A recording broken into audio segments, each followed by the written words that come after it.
Away from that, it's becoming increasingly obvious that the fate of the once iconic National Theatre hangs in the balance as its renovation may be delayed due to lack of funds. Now, the Deputy Minister of Tourism, Arts and Culture, Marco Krekumante, told the Public Accounts Committee of Parliament that several efforts to liaise with the Chinese government to revamp the National Theatre have been affected by the frequent changes in Chinese ambassadors to Ghana over the years. He, however, noted that it will be appropriate for the government of Ghana to allocate resources to fix the facility. Now, the facility in its current state has lost its former glory and is in urgent need of attention. Fred Duho has more.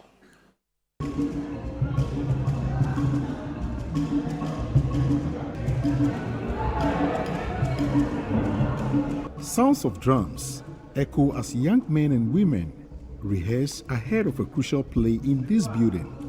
This is where many find fulfillment in showcasing their talents. The National Theatre, in its current state, is magnificent from the aerial view, but rotten within.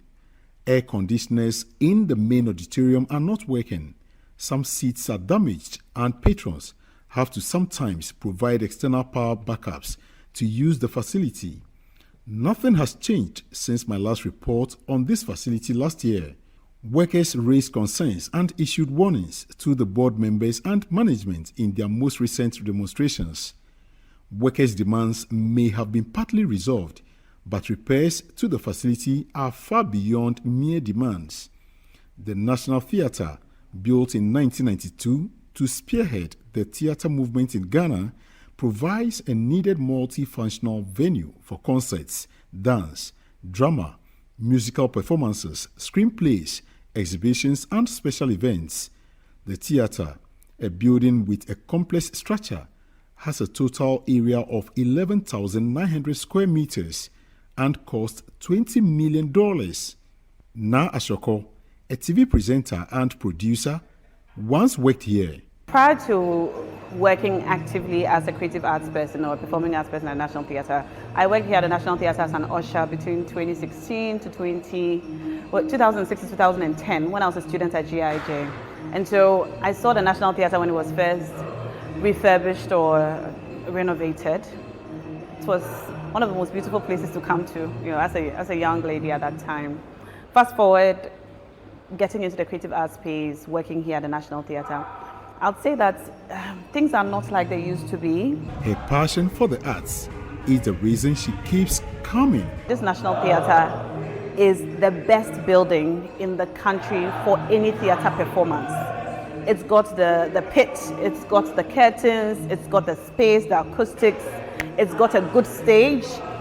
The auditorium is perfect. Like any old building, it has some major defects that need to be relooked at. The auditorium chairs, some of them have been fixed now, but we saw that a lot of them were broken because people come in and they don't take good care of the space. The bathrooms are not in the best of shape. Folks Place, if you've been to Folks Place, it's a small amphitheater on the side of the National Theatre where sometimes smaller productions are held.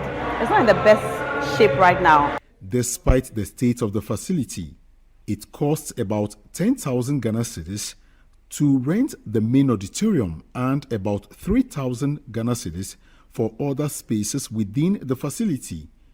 I caught up with a patron hosting a launch of the National Heritage Quiz.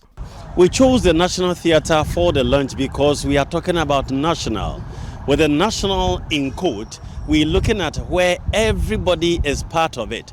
We don't want to center it at just a small portion where others will think they are not part of it. But this is for the whole country. That is why we decided to choose the National Theatre. How much did it cost to get a facility where you are now? It's the smaller capacity hall. And this one, it was given to us at 2,700.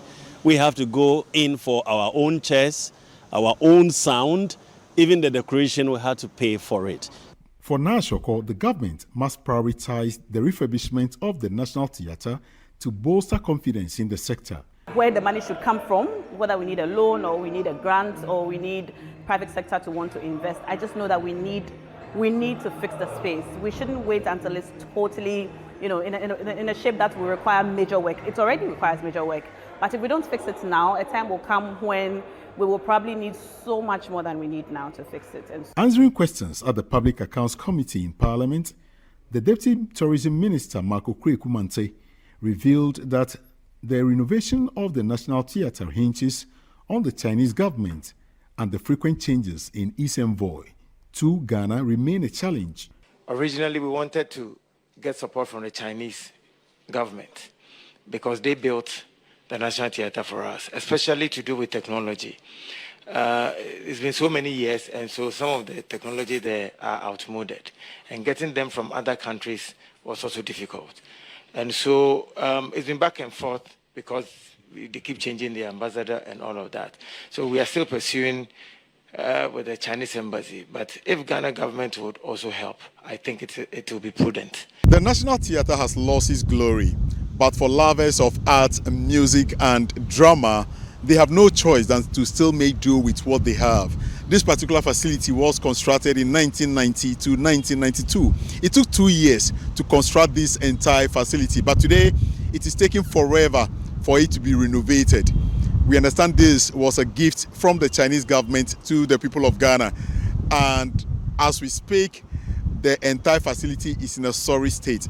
The chairs in there, some are broken, and a number of things are not functioning. And the lovers of art and drama, or the patrons of this particular facility, say they are appalled by the current state of the facility. As to what it would take the government, despite the revenue generated from this facility, to still wait on another foreign country to renovate it for us, beats imagination. My name is Fred Duho, reporting for Channel One News.